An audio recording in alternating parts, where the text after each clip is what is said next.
महत्त्वाच्या बातमीने सुरुवात करूया। दिवंगत उपमुख्यमंत्री अजित पवारांच्या सहयोग या निवासस्थानी महत्त्वाची बैठक सुरू आहे। सुनेत्रा पवार, जय पवार, सुप्रिया सुळे यांच्यात ही बैठक सुरू आहे। या बैठकीत राष्ट्रवादी विलीनीकरणाबाबत काय चर्चा होणार याकडे सर्वांचं लक्ष लागलंय। त्यामुळे या बैठकीमध्ये कोणता महत्त्वाचा निर्णय घेतला जातोय हे बघणं महत्त्वाचं आहे। कारण दोन्ही राष्ट्रवादींचं विलीनीकरण होणार का? पुढे उपमुख्यमंत्री पदाबाबत चेहरा म्हणून सुनेत्रा पवार यांचं नाव पुढे केलं जाऊ शकतं। या संदर्भातली देखील एक मोठी चर्चा आहे। या बैठकीत नेमकं काय घडतंय याकडे सगळ्यांचं लक्ष आहे। सुनेत्रा जी पर डीसीएम का या फाइनेंस का कारोबार सौंपने की जिम्मेदारी हो, कुछ ये पार्टी का विषय है। पार्टी इसके बारे में बैठ के चर्चा करेगी। पार्टी के सीनियर लोग चर्चा करेंगे, परिवार के साथ बैठेंगे। अभी मैं केवल परिवार के साथ मिलने के लिए आया हूँ, पारिवारिक नाते से, पारिवारिक रिश्ते से। अभी इस बारे में मैं कोई बात नहीं कर सकता क्योंकि ये समय नहीं है वो बात करने का। अधिक माहिती आपण जाणून घेणार आहोत। आमचे प्रतिनिधी संकेत वरक आता क्षण आपल्याबरोबर थेट बारामतीहून। संकेत, बैठक अजूनही सहयोग या निवासस्थानी पवार कुटुंबियांची सुरू आहे। काय याबद्दलचा तपशील कळू शकलाय का? नक्कीच सर, गेले तास दीड तास झाला ही बैठक आता सुरूच आहे आणि या बैठकीदरम्यान अनेक बडे नेते सुद्धा या निवासस्थानी येऊन पवार कुटुंबाची भेट घेतात। खरं तर दादांच्या एक्झिटनंतर 3 प्रमुख प्रश्न इथे उपस्थित झाले। पहिला प्रश्न म्हणजे 2 राष्ट्रवादींचं मर्जर म्हणजे विलीनीकरण होणार का, एक दुसरा म्हणजे अजित पवारांनंतर राष्ट्रवादीचं नेतृत्व करणार कोण, दुसरा प्रश्न, तिसरा प्रश्न म्हणजे आता उपमुख्यमंत्रीपद रिक्त आहे तर ती जागा कोण भरून काढणार। आपण जर काल जिरवाळांचं स्टेटमेंट जर आपण ऐकलं तर सुनेत्रा पवारांना ते उपमुख्यमंत्रीपद द्यावं अशी मागणी करत होती। आज सकाळी आम्ही उमेश पाटलांशी बोललो। उमेश पाटील असं म्हणत होते की सुनेत्रा पवार ते पद उत्तमपणे निभावू शकतील, त्यांना ते पद दिलं पाहिजे। पण त्याचबरोबर उमेश पाटलांचं एक मी त्यांच्याशी बोलताना त्यांचं वक्तव्य असं होतं की ते 4 ते 5 दिवसांपूर्वीच अजित पवारांना भेटले होते आणि जे इतर नेते राष्ट्रवादीचे जयंत पाटील असतील किंवा शरद पवार गटाचे जे काही नेते असतील ते म्हणत होते की कुठेतरी दादांची इच्छा होती की दोन्ही राष्ट्रवादी एकत्र यावं। पण उमेश पाटील मला असं म्हणाले की 4 ते 5 दिवसांपूर्वीच आमची भेट झाली आणि त्यात ते असं म्हणत होते, अजित पवार त्यांना असं म्हणाले की असा कोणताही प्रस्ताव आपल्याकडून नाही, त्यांच्याकडून नाही आहे। तर कुठेतरी हा संभ्रम पण आता हळूहळू दिसू लागला। तर आता एकंदरीत काय तर आता बैठक सुरू आहे आणि अजून काही तासांनी किंवा अजून काही दिवसांनी जेव्हा अधिकृतरित्या जर पवार कुटुंबातलं कोण कॅमेऱ्यासमोर आलं आणि त्यांनी कोणतंही त्यांनी बेसिकली संवाद साधला आपल्याशी, तेव्हा आता संपूर्ण प्रकरणाचा उलगडा होऊ शकतो। हा नेमका संभ्रम जो आहे उमेश पाटलांच्या वक्तव्यानंतर हा संभ्रमच निर्माण झालेला आहे की दादांना जायचं, एकत्र विलीनीकरण करायचं होतं की नाही, आता हा सुद्धा प्रश्नचिन्ह निर्माण झालेला आहे। त्याच्यामुळे आता महत्त्वाची गोष्ट इथे हे आहे की महत्त्वाची एक काय म्हणतो अपेक्षा आता अशी आहे की पवार कुटुंबातल्या कोणी येऊन कॅमेरासमोर बोलतं आहे का। पण एकंदरीत जर आपण पाहिलं तर राऊतांनी पण सकाळी सल्ला दिला मध्यंतर। मग अशी सतीश पाटील आले होते, ते सुद्धा असं म्हणाले की पुढचे 8 ते 10 दिवस या विषयावरती चर्चा नको करायला।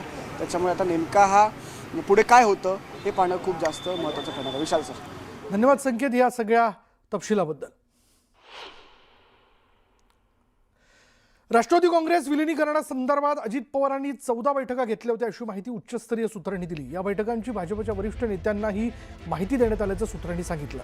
जिल्हा परिषद निवडणुकीच्या निकालाच्या दुसऱ्या दिवशी दोन्ही पक्ष एकत्रीकरणाची घोषणा करण्याचा निर्णय झाला होता।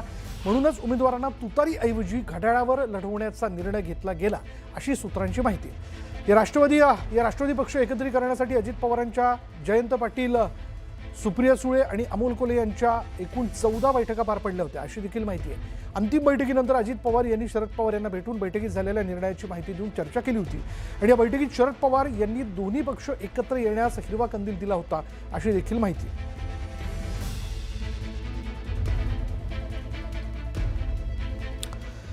महाराष्ट्राचे उपमुख्यमंत्री अजित पवारांच्या अकाली निधनानं महाराष्ट्र शोकसागरात बुडाला। त्यामुळेच आता अजित पवारांच्या जाण्यानं त्यांच्या राष्ट्रवादी पक्षाचं काय होणार?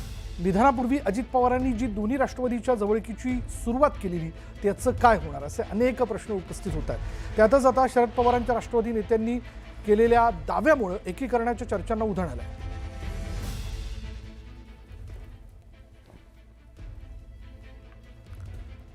त्यामुळे आता नेमकं काय घडतंय? अजितदादांच्या जाण्यानं अर्थातच तसं बघायला गेलं तर पवार कुटुंबाला एक फार मोठा धक्का आहे. ही पोकळी कधी भरून न येणारी आहे. पण या सगळ्या याच्यात आता पुढल्या देखील राजकीय घडामोडींना मोठा वेग आलेला आहे. दोन्ही राष्ट्रवादी काँग्रेस एकत्र येणार का? कारण या संदर्भात काही बैठका ज्या होत्या त्या अजित पवारांच्या उपस्थितीत म्हणजे अजित पवार हयात असताना पार पडलेल्या होत्या आणि या संदर्भातली माहिती खुद्द त्यांनी शरद पवारांना अंतिम बैठक झाल्यानंतर देऊ केलेली होती. त्यामुळे या घडामोडीकडे सगळ्यांचं लक्ष लागलं आहे.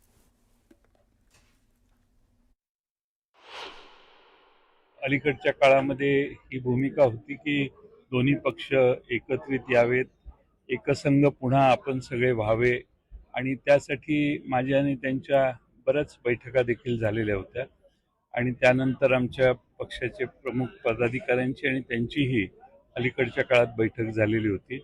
फक्त या स्थानिक स्वराज्य संस्थांच्या निवडणुका या आपण आघाडी करून लढवाव्यात आणि नंतर त्या बाबतीत आपण निर्णय घ्यावा अशी त्यावेळी आम्ही चर्चा केली. या विषयावरती बरोबर मी मगाशी म्हणालो की या विषयावरती आता चर्चा करणं योग्य नाही. आत्ता याला काही काळ जावं लागेल. या अनेक विषयात माझ्याकडे सुद्धा माहिती आहे आणि मी याच्यावरती भाष्य केलेलं आहे. माननीय शरद पवार साहेबांशी सुद्धा किंवा सुप्रियाताईंशी याच्यावरती आमची अनेकदा चर्चा झालेली आहे. पण आत्ता त्याच्यावरती चर्चा करण्याची ही वेळ नाही. वेळ द्यावा लागेल, थांबावं लागेल. राजकारण कोणासाठी थांबत नाही हे जर खरं असलं तरी झालेला आघात हा असह्य आहे. अजितदादांची राष्ट्रवादी आणि शरद पवारांचा राष्ट्रवादी गट एकत्र येणार का नाही याबद्दल चर्चा करण्याची ही योग्य वेळ नाही. अजितदादा यांचा संपूर्ण पक्ष राष्ट्रवादी पक्ष हा भारतीय जनता पार्टी महायुतीचा घटक पक्ष आहे आणि शरद पवार साहेबांचा पक्ष हा महाविकास आघाडीचा घटक पक्ष म्हणून कार्यरत होता. या प्रसंगामध्ये अजितदादांची राष्ट्रवादी आणि शरद पवारांचा राष्ट्रगट एकत्र येणार का नाही येणार याचा निर्णय आज होणार नाही. त्याबद्दलची चर्चा करण्याची देखील ही वेळ नाही आहे. संपूर्ण पवार कुटुंबावर दुःखाचा डोंगर कोसळलेला आहे. अशा परिस्थितीमध्ये या राजकीय चर्चा करणं योग्य नाही. मला वाटतं की दोन्ही राष्ट्रवादींनी आम्हाला वाटतं महाराष्ट्रातील अनेक राजकीय नेत्याला वाटतं की दोन्ही राष्ट्रवादी एकत्र यावेत, दुभंगलेली मंत्र जुळावीत. आता दादा तर नाही आहेत. अशा परिस्थितीमध्ये एक कुठलाही पक्ष असेल की पक्षाची ताकद एकवटावी आणि महाराष्ट्रातील जनतेला त्या पक्षाकडून काही अपेक्षा आहेत त्या अपेक्षेच्या पूर्ततेसाठी आणि अनेक त्या विचाराशी जोडले आहेत. तो विचार पुढे घेऊन जाण्यासाठी दोन्ही राष्ट्रवादींनी एकत्र आलं पाहिजेत. संकेत तर दिसत आहेत. आपण काल परवा पाहिलं असेल, काल राजेश टोपेंचं स्टेटमेंट आपण पाहिलं की मर्जर होण्याचं निश्चित झालेलं आहे. जयंतराव पाटील बोललेत, शशिकांत शिंदे बोललेत, डॉक्टर अमोल कोल्हे बोललेत आणि आमचा देखील तोच प्रयत्न आहे. मी देखील सांगितलं की दोन्ही एकत्र यावं. आता ते होण्याचीच आहे. कदाचित जिल्हा परिषदांच्या निवडणुका झाल्यानंतर तो एक योग येईल. मध्यंतरी काहीतरी कोणीतरी सांगितलं की बा अशा प्रकारची 7 फेब्रुवारीला काहीतरी होणार होतं, पण त्याची फारशी मला माहिती काही नाही माझ्याकडे. पण होईल आणि ती काळाची गरज आहे. देखो अंतिम निर्णय तक आए थे इतना मुझे मालूम है, बाकी तो कुछ मालूम नहीं। सरकार में शामिल होंगे आप लोग? सर क्या अजीत पवार ने खुद कहा था कि अब हम दोनों पार्टी मर्ज हो जाएंगे? नहीं, ये मुझे मालूम नहीं है। सरकार में शामिल होने की बात चल रही है एनडीए में लेकर के, क्या? ये देखो अभी तो ऐसी दुर्घटना होने के बाद ऐसी बातों पर चर्चा करना भी अनुचित है, अच्छा नहीं है। चलो, लेकिन क्या पवार साहब को इस बारे में सोचना चाहिए महायुति और एनडीए में शामिल होने को लेकर के? देखो अभी तीसरा दिन हुआ है घटना को। अजित पवारांच्या निधनानंतर पुन्हा एकदा राष्ट्रवादी काँग्रेसच्या विलिनीकरणाची जोरदार चर्चा आहे. राष्ट्रवादीचे दोन्ही गट एकत्र येण्याची चर्चा दूर धरू लागली आहे. पण या चर्चा सुरू असतानाच अनेक तर्कवितर्क लावले जात आहेत. दोन्ही राष्ट्रवादी एकत्र येत असताना शरद पवारांची राष्ट्रवादी सुनेत्रा पवारांना सामावून घेणार का, हा मोठा प्रश्न उपस्थित केला जातोय. तसंच प्रफुल्ल पटेल, तटकरे, पार्थ पवार यांना सुप्रिया सुळेंचं नेतृत्व मान्य होईल का, हा सुद्धा मोठा प्रश्न असणार आहे. आणि त्यातच शरद पवारांच्या राष्ट्रवादी पक्षात असलेल्या जयंत पाटील, शशिकांत शिंदे, हर्षवर्धन पाटील, राजेश टोपे यांना महत्त्वाची पदं मिळणार का याची सुद्धा जोरदार चर्चा आहे. आणि त्यामुळं दोन्ही राष्ट्रवादीतील नेत्यांचं मनोमिलन होईल का याबद्दल ही राजकीय वर्तुळात जोरदार चर्चा आहे.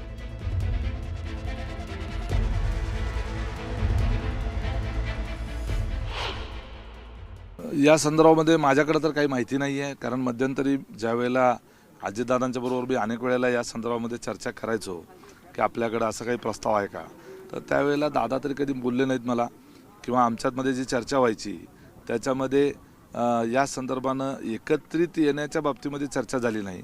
परंतु निवडणुकीच्या अगोदर ज्या वेळेला युती कोणाबरोबर करायची वगैरे या संदर्भामध्ये चर्चा झाली होती, त्यावेळेला आपण तुतारीबरोबर युती करू शकतो का हे दादांना ज्यावेळेला मी विचारलं होतं त्यावेळेला युती करू शकतो आपण, ह्या स्थानिक निवडणुका आहेत त्यामुळे युती करू शकतो असं त्यावेळेला मला त्यांनी सांगितलं होतं.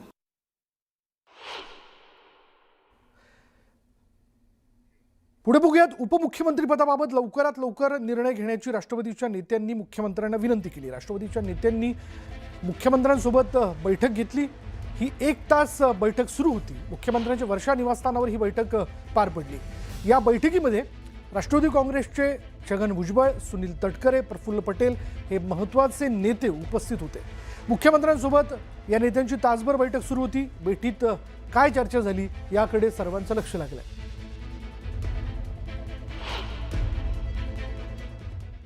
काही दिवसामध्ये लवकरात लवकर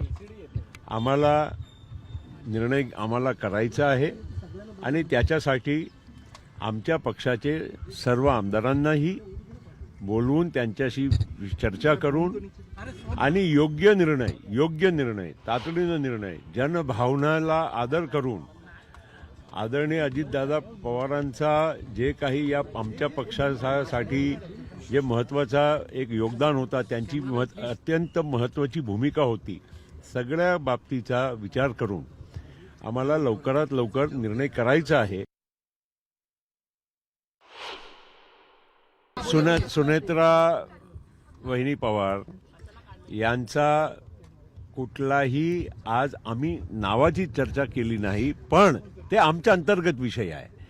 कारण राष्ट्रवादी काँग्रेस पक्षांनी कोणाला त्या जागेवर बसवायचा हे पक्षाचा निर्णय आहे. पण हे पण मी तुम्हाला सांगतो की आम्ही जनभावनेच्या सोबत आमच्या आमदारांचा भावनेचा आणि आमची स्वतःची पण भावना आहे. तात्पुरता सगळं काम चालू आहे. मेन जे आहे विधिमंडळाची ती जागा जी आमची भरायची आहे ती प्रक्रिया आम्ही लवकरात लवकर पूर्ण करू इच्छितो. हे आम्ही मुख्यमंत्री महोदयांना आमच्या वतीनं सूचित करायला आलो आणि आम्ही योग्य निर्णय योग्य भावनाच्या आमच्या अनुरूप आमची पण व्यक्तिगत भावना आहे की नाही, आम्ही पण आमच्या अजितदादाच्या बद्दल आमची काही भावना आहे की नाही. लोकांना दुःख झालं असेल तेवढं त्याच्यापेक्षा आम्हाला कमी झालं असं थोडी आहे. राज्याचे उपमुख्यमंत्री अजित पवारांचं निधन झालं आणि शासकीय इतमामात त्यांच्या पार्थिवावर अंत्यसंस्कार पार पडले. मात्र आता त्यांच्या जागी उपमुख्यमंत्री पदाची जबाबदारी कोण स्वीकारणार याची चर्चा सुरू झाली आहे. सूत्रांच्या माहितीनुसार अजित पवार यांच्या पत्नी सुनेत्रा पवारांनी उपमुख्यमंत्री व्हावं असा आग्रह राष्ट्रवादीच्या नेत्यांनी धरल्याची माहिती सूत्रांनी दिली. या संदर्भात प्रफुल्ल पटेलांनी सुनेत्रा पवार यांची भेट घेतल्याचं बोललं जाते. त्यासोबत राष्ट्रवादीच्या विधिमंडळ पक्षाची बैठक आयोजित करण्यात येणार असल्याचे बोललं जाते. ही चर्चा असताना मंत्री नरहरी झिरवळ यांनीही सूचक वक्तव्य केल्यानं चर्चांना उधाण आलं. त्यांनी सुनेत्रा पवारांना उपमुख्यमंत्री करण्याची मागणी केली, तर राष्ट्रवादीचे प्रदेश उपाध्यक्ष सुरेश घुलेंनी देखील या संदर्भात मागणी केली आहे. पक्षाला कोणीतरी एक सांभाळणारा असावा. राज्यातही जे महायुतीतल्या सरकारमध्ये दादा उपमुख्यमंत्री होते, तर अनेकांच्या अशा कालच्या चर्चा आहेत का बाबा आता सुनेत्रा वहिनींना त्या ठिकाणी उपमुख्यमंत्री पद देऊन आणि ही भर पूर्ण निघणार नाही, दादाची जागा भरू शकत नाही, पण त्यातल्या त्यात थोडंसं एक सांत्वन होईल किंवा त्या कुटुंबाला एक आधार मिळेल ह्या दृष्टीने सगळ्यांचं म्हणणं आहे. तळागाळाचा कार्यकर्ता जो आहे, सामान्य माणूस आहे, ज्यांचा अजितदादांशी अनेक कारणांना संबंध आहे, त्यांना बसलेला धक्का हा महत्वाचा आहे. अशा वेळेला राजकीय चर्चा करणं पुढले 15 दिवस, किमान 15-20 दिवस, हे सर्वस्वी अमानुष आहे.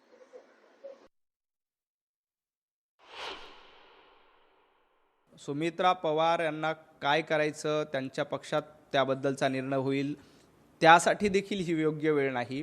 आज अजितदादा जाऊन 2 दिवस देखील झाले नाही.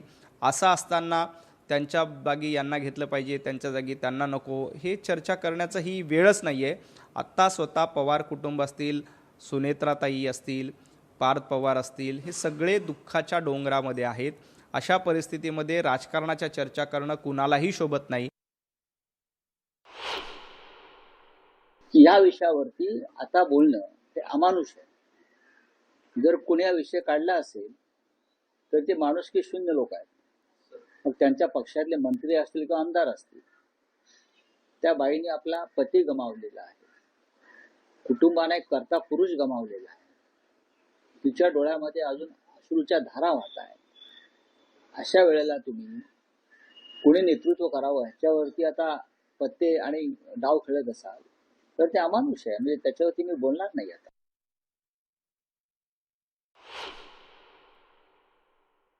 ठीक है ना, एक महिला अगर डिप्टी महाराष्ट्र के इतिहास में डिप्टी सीएम करके एक लेडीज़ को विराजमान होते तो अच्छी बात है और उनका अधिकार भी है. उस बारे में निर्णय पार्टी को लेना है और बीजेपी को लेना है. अब कौन सा डिपार्टमेंट देना है ये भी निर्णय उनको लेना है. और दादा नहीं रहने के बाद अजीत दादा